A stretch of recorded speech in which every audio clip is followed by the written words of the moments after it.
नमस्कार, जय हिंद। मैं हूं राजेश डामर। पब्लिक वॉइस में आपका बहुत बहुत स्वागत है। पब्लिक वॉइस न्यूज़ चैनल की ओर से सभी दर्शकों को मित्रता दिवस की बहुत बहुत शुभकामनाएं। आज हम मित्रता दिवस को लेकर आपके बीच में थानला के कुछ ऐसे मित्र जो लगभग 40 साल से ज़्यादा समय की जिनकी मित्रता है और आज भी वो बरकरार है। इस एपिसोड में आप देखेंगे कि ये जो मित्रता को हम आपके बीच में ला रहे हैं, इसमें आपको सांप्रदायिक प्रेम भी देखने को मिलेगा। तो मैं परिचय आपके बीच में कराना चाहूँगा। हमारे साथ मौजूद है अयूब भाई, आपका बहुत बहुत स्वागत है। धन्यवाद भाई राजेश। वरिष्ठ हमारे पत्रकार साथी जो इनके मित्र हैं सुधीर जी शर्मा, आपका भी बहुत बहुत स्वागत है शर्मा जी। सभी को नमस्ते। मित्रता दिवस की सभी को बहुत बहुत शुभकामनाएं। मौजूद है इन्हीं के एक भिन्न मित्र कमल नयन पटेल सर। सर, आपका बहुत बहुत स्वागत है। आप सभी को मित्रता दिवस की बहुत बहुत बधाई। अगली कड़ी में मनीराम जी जो इनके मित्र हैं, अभिन्न मित्र हैं, आपका भी स्वागत है इस एपिसोड में। बहुत बहुत धन्यवाद आपका तो और दर्शकों का भी। तो आज का जो दिन है निश्चित ही पुराने मित्रों के लिए एक ऊर्जा का दिन है। और आज के समय हम देखते हैं कि ऐसे कम मित्र देखने को मिलते हैं जो इतने समय की दोस्ती को आज भी निभा रहे हैं। तो कुछ किस्से इनके जीवन के लेंगे जो वाकई में बचपन में इन लोगों ने इनके लिए यादगार बने हैं। तो मनीराम भाई, आपसे मैं चर्चा करना चाहूँगा, कितनी पुरानी दोस्ती आपकी, लगभग ये बताएं, कितनी पुरानी दोस्ती आप सभी की? वैसे तो मैं 60 वर्ष का हो गया हूँ और मित्रता कहीं भी हम बचपन के साथी हैं। जब से समझदारी थोड़ी सी आई है, एजुकेशन के दौर में प्राथमिक शाला से हम साथ पढ़े और पूरा एजुकेशन कंप्लीट किया, वहाँ तक हम साथ में और आज भी साथ में हैं। शर्मा जी हमारे साथ जुड़े हैं। ये काफ़ी चंचल स्वभाव इनका आज भी है और बचपन में भी इनका चंचल स्वभाव इनके मित्रों के द्वारा बताया गया।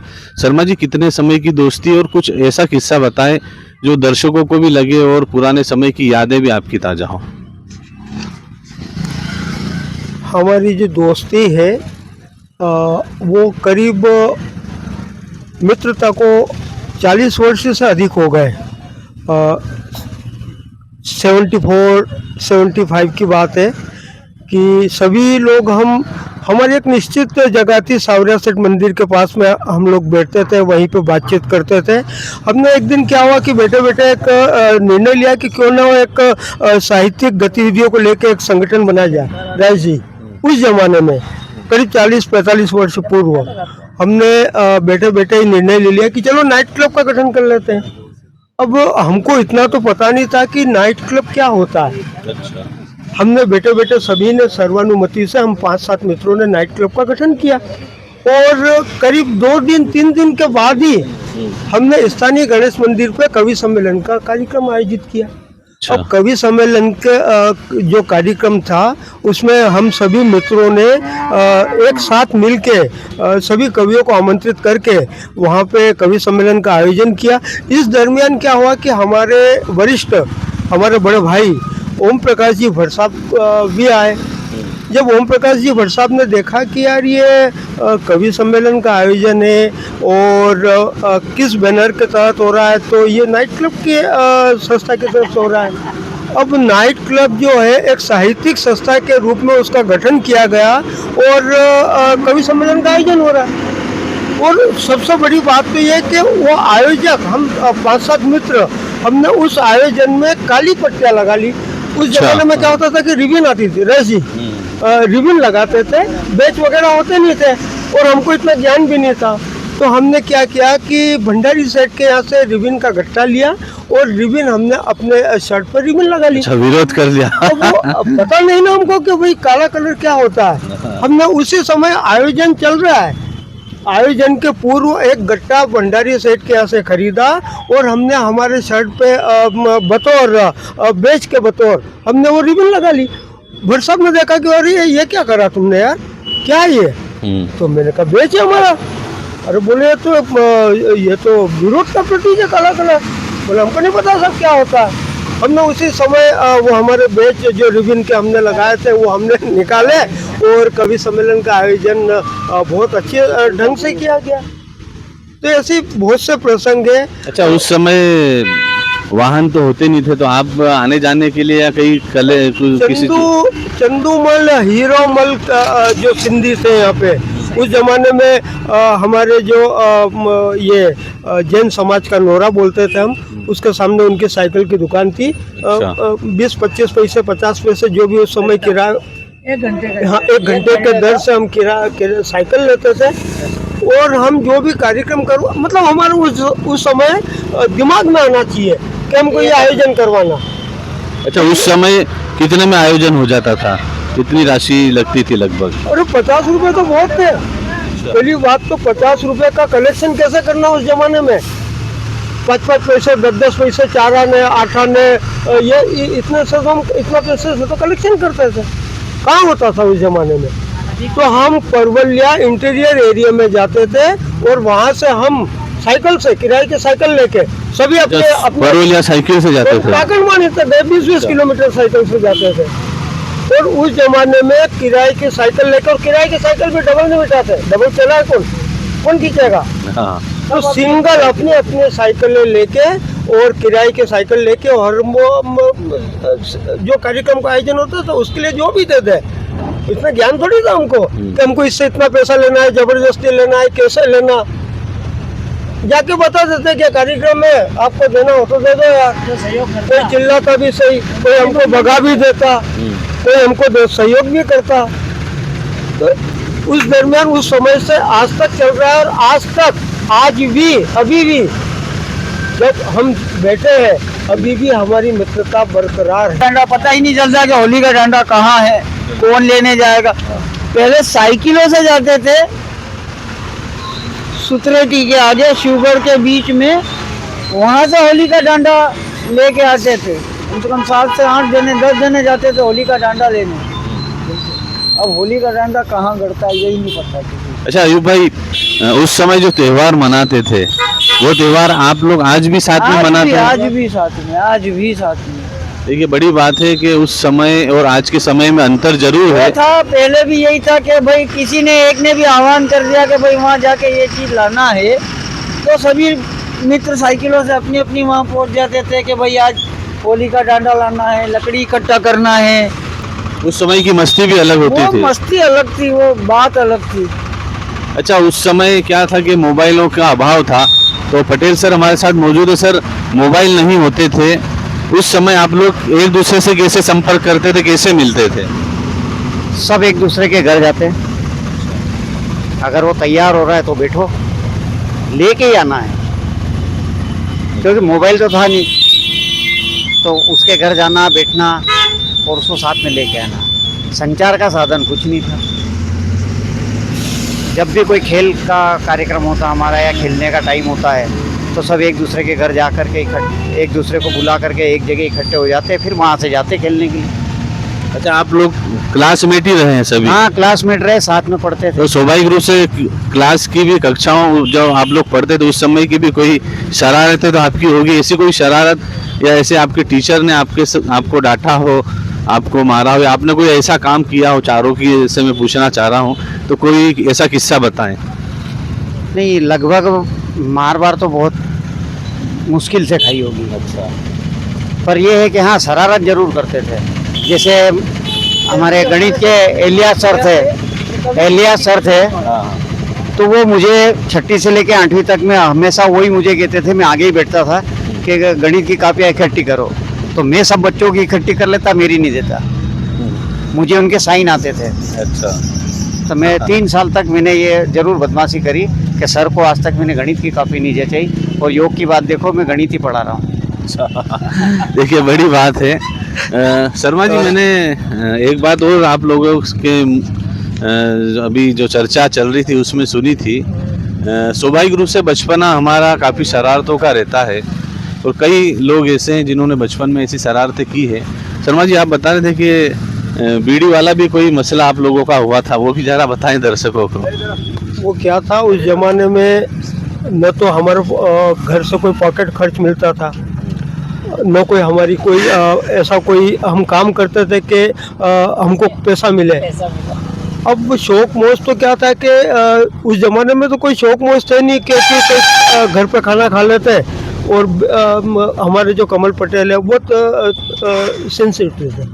हमारे ग्रुप में एकमात्र यही थे जो सभी को संभाल के रखते थे, क्योंकि बचपना था, कई बार आवेश में भी आ जाते थे, झगड़ा भी करते थे।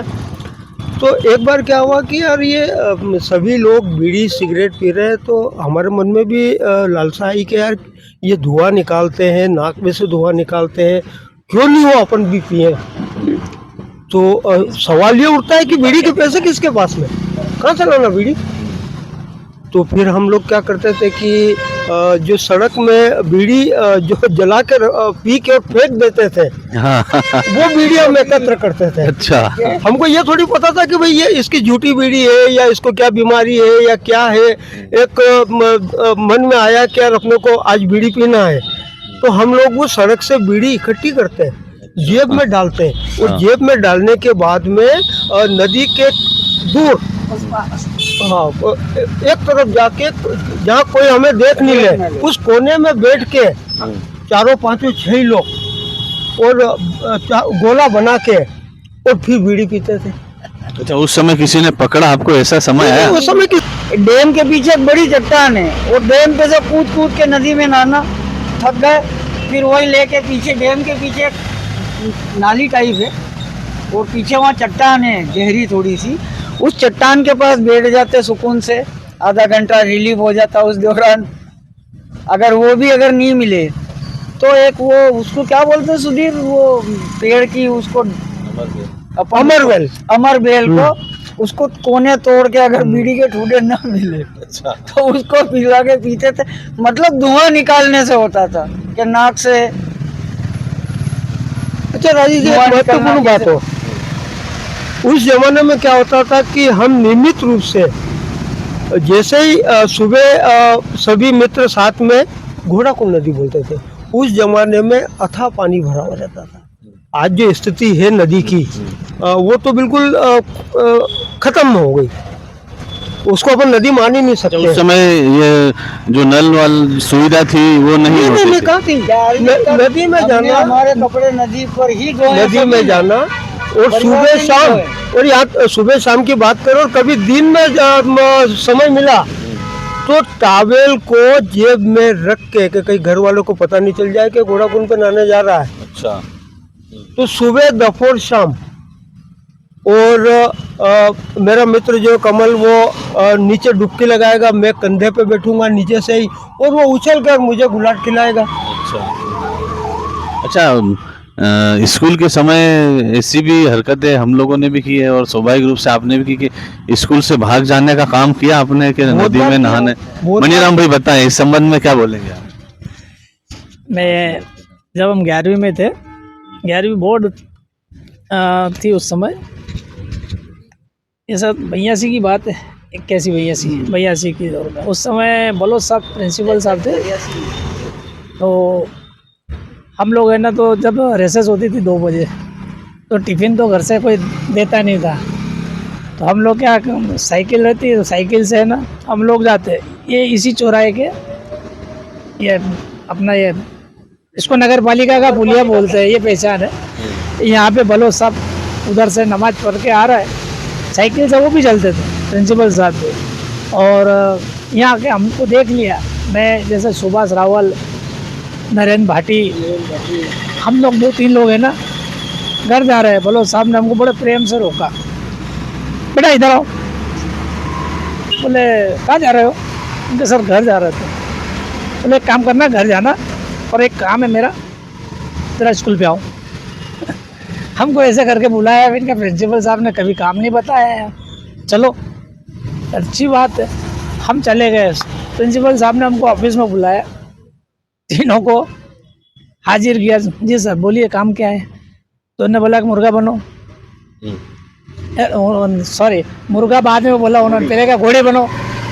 अब वो सुभाष रावल का नंबर आया, वो क्या क्या घोड़ी, मेरा घोड़ी बनना नहीं आता, कभी बना ही नहीं, घोड़ी कैसे बना। अरे मैं इनके साथ मुर्गा बनने का कह रहा है, तीनों को मुर्गे बनाए, ये तुम्हारी सजा है। मतलब आधी स्कूल में रोज भाग जाते हो तुम, आज मैंने देखा तुमको, तो ऐसे सजा भी पाते थे। अच्छा मनीराम भाई, ये बताओ, आप सभी ने साथ में पढ़ाई करी, ऐसे कोई टीचर है जिसका खौफ आप लोगों के मन में आज भी है कि वो बहुत मारते थे, या आज कभी आपको मिलते हो तो कभी वो चीजें याद आती है, ऐसा ऐसे कोई शिक्षक आपके रहे? टीचर लोगों से हमारा तो मित्रता बहुत अच्छे थे, कभी किसी को नहीं मारा। सभी टीचर उस समय का जो भी स्टाफ था, मार तो हमने नहीं खाई, बड़े प्रेम से रहते थे। हाँ मारते जरूर थे, पर कभी खाई भी तो हमें ना भूल जाते थे और घर पे कभी बताते नहीं। वो इस डर से नहीं बताते थे कि घर पे बताएंगे तो घर वाले और 2 रपटे देंगे, इसलिए नहीं बताते थे। अच्छा पटेल सर, आपसे एक बात पूछना है कि आप जैसे चारों साथ में सहपाठी भी रहे हैं, आप सभी में खिलाड़ी कौन रहा है जो अच्छे सभी खेलों में रुचि जिसकी रही हो? अयूब, मनीराम। अच्छा, किस खेल में ज्यादा रुचि थी इनकी? जैसे अयूब तो ऑलराउंडर है, अच्छा, फुटबॉल भी खेला है, हॉकी खेला है, वॉलीबॉल खेला है, क्रिकेट खेला है। और आप चारों में सबसे ज्यादा शरारती कौन रहा? ये अच्छा मनीराम भाई। तो देखिए आज एक छोटा सा किस्सा, मनीराम को बुरा न लगे, हम इसे मतलब परेशान बहुत करते थे। इसका नाम मनीराम है, तो एक वो छोटी सी एक कविता थी, बस वो उसी से चिढ़ता था, छोटा सा मनीराम, बस आगे नहीं। एक उम्र का तकाजा है उसका भी, और मेरा भी। ऐसा कुछ नहीं, नहीं बुरा नहीं लगता था हमारा। बाकी हाँ, उसका ये हमारी खाल जरूर खींचता था। हाँ, जरूर खींचता था। देखो हमारे उस समय के दौर में टीचर लोगों से दोस्ताना व्यवहार भी वो टीचर लोग भी हमसे रखते थे। एक किस्सा और याद आता है, आप लोगों से पूछने का एक प्रश्न बनता है। चारों आप सहपाठी हैं, बचपन के मित्र हैं, तो स्वाभाविक रूप से एक दूसरे की शादी में तो आप लोग गए होंगे।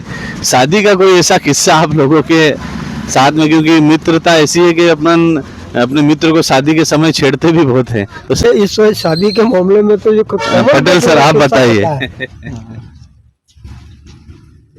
भाई मनीराम की शादी समाज के हिसाब से क्या है, कुछ इनके सामाजिक बंधन रहते हैं।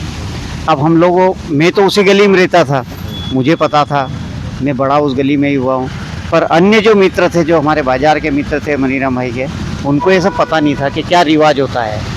अब इनमें क्या है, जब तक पंचायत नहीं बैठती वहाँ तक कोई भी भोजन नहीं कर सकता। अब हमको वहाँ पे रतलाम गए हम बारात में, अब वहाँ पे रात को 1 बज गई, वहाँ तक भोजन नहीं हुआ। अब सबके क्या, भोजन कराओ भोजन कराओ। अब मनीराम जो क्या है, इनमें जो दूल्हा पहनते हैं, दूल्हा जब पहनता है जो चौका, हाँ जो पहनते बाना जिसको कहते हैं, उसमें जेब नहीं होता है। अच्छा, तो इन भाई के सब पैसे मेरी जेब में, सभी आइटम मेरे पास में इनके। तो इनने कहा कि यार एक काम करो, तुम इनको बाजार में भोजन करा लाओ, क्योंकि यार टाइम लगेगा, मेरे समाज का मामला है। और वो भी सब समझ गए, क्योंकि साथी लोग थे, पता था उनको कि यार कुछ तो गड़बड़ है। तो इसने कहा कि यार इनको, तो हमने उनको पैसे दे के करा दिया। अब इस बीच में क्या हुआ क्या मालूम, क्या किसी से विवाद हो गया, थोड़ी देर मगजमारी चली, मज़ा बहुत आया। पर नहीं, अपने सिसोदिया जी दत्ता और हाँ, कठेत भाई साहब, कठेत भाई साहब थे, कठेत साहब थे, और वो हमारे क्या कोच भी रहे क्रिकेट के, सुरेंद्र सिंह जी कठेत साहब थे वो, और दद्दा जो हॉस्पिटल में रेडियोग्राफर रहे हैं, वो भी हमारे साथी रहे हैं। तो वो क्या है, थोड़ा बहुत गर्म हो जाते हैं, पर जैसे तैसे मामला संभाला। वो हमको बहुत अच्छा से याद रहा वो। पब्लिक की शादी का किस्सा है ना, मैं बताऊँ। हमारा परम हमारे मित्र सुशील जी शर्मा की शादी में हम लोग गए अलीगढ़ से इगलास बारात गई, ससुराल इगलास बारात गई थी। हाँ बारात गई थी इगलास, पास में ही है, मथुरा से पास में ही है। तो हम लोग यहाँ से शादी में गए। अब यहाँ अपने इधर मध्य प्रदेश में अजब्बा जिले में सरसों सोयाबीन और सिंगतेल और सोयाबीन, और उधर है ना उत्तर प्रदेश में टोटल सरसों, सब्जी में भी सरसों, पूड़ी में भी सरसों, सब चीज़ में सरसों। और सरसों है ना, उसकी तासीर गर्म रहती है, वो अपने को सूट नहीं करी।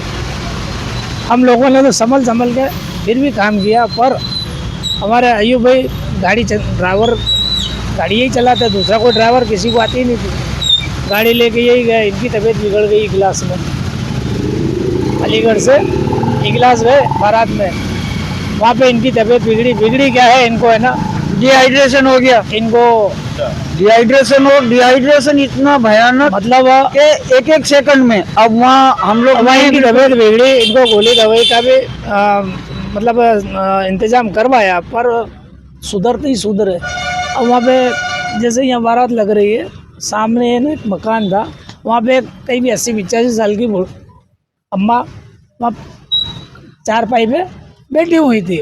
और बाहर ही है ना, आजकल के पुराने मकानों में भारी लेट बात रहते हैं, वहाँ लेट बात दिख गए यार। तो मैंने कहा अयूब भाई सब लग रहा है, एक महीने अब चल यार, मेरी तबीयत बिगड़ रही है, मेरे को प्रेशर बन रही है। गए वहाँ पे तो अम्मा देख रही, कोई बात नहीं, अंदर गया, ये फ्रेश होके आ गया। 10 मिनट बाद फिर गए कि मेरे नाम फिर चल गया, फिर गए, फिर कोई बात नहीं। तीसरे राउंड में फिर गए तो अम्मा कहे क्या साले पखाना ही भर देगा क्या? हम वहाँ से घबरा के, मतलब डर के मारे वहाँ से फिर गए। मैंने कहा आप दूसरी जगह जाएंगे, कभी तकलीफ हुई तो। ये भाभी दादा चलिए, आज का जो एपिसोड था मित्रता दिवस पे, काफ़ी किस्से हैं इनके जीवन के, लेकिन जब बताएंगे तो शायद ज़्यादा समय हो जाए। लेकिन ये जो हमने एपिसोड बनाया है, ये इनकी यादों को ताज़ा करने के लिए, आपके बीच में वो सांप्रदायिकता को लाने के लिए कि आज भी इनकी जो दोस्ती है लगभग 40 साल से ज़्यादा समय से आज भी बरकरार है। आज भी एक दूसरे के त्यौहार में लोग शरीक होते हैं और आज भी एक दूसरे के सुख दुख में सहभागिता करते हैं। तो भाई जी बताएं। उस समय तो खैर हम इतना जानते भी नहीं थे। आज जब सभी अच्छी स्थिति में हैं और सभी अपना अपना कामकाज करते हैं, तो 1-2 दिन में जब कभी भी ये चाचा, मैं इसको चाचा ही बोलता हूँ, तो ये मिल जाता तो मैं बिल्कुल इसको रब भाषा में बोलता हूँ कि यार चाचा आज तो नाश्ता करवा दे। और जब ये नाश्ता करवाता तो मैं कहता हूँ कि आज एक चाचा ने एक ब्राह्मण को तृप्त कर दिया। तो देखिए, ये प्रेम है इन लोगों का। और ऑफ कैमरे के सामने जिन इनकी जो शरारतें थी, मैं आप लोगों को बता नहीं सकता, लेकिन मेरे भी मन को छू गई। जिस तरह से ये एक दूसरे के साथ प्रेम के साथ जैसी भाषा का इन्होंने प्रयोग किया, निश्चित रूप से वो अपनापन दर्शाती है वो भाषा।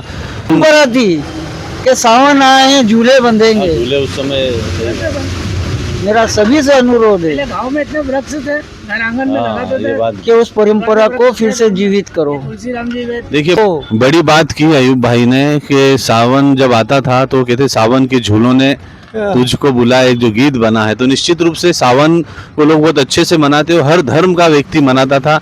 और सावन आने से पहले झूले लगते थे, हर धर्म के, हर समाज के लोग झूलते थे, उस सावन का आनंद लेते थे। में पुरानी यादें आज भी अयूब भाई को विचलित करती है और वो इनकी इच्छा है कि वो चीज़ें फिर से शुरू हो। तो इस पूरे आज के जो हमने एपिसोड बनाया था मित्रता दिवस पर, इसमें आए हुए सभी मेहमानों का फिर से स्वागत, अभिनंदन, आभार है।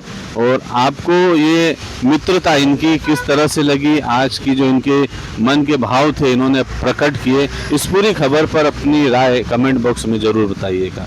धन्यवाद, जय हिंद।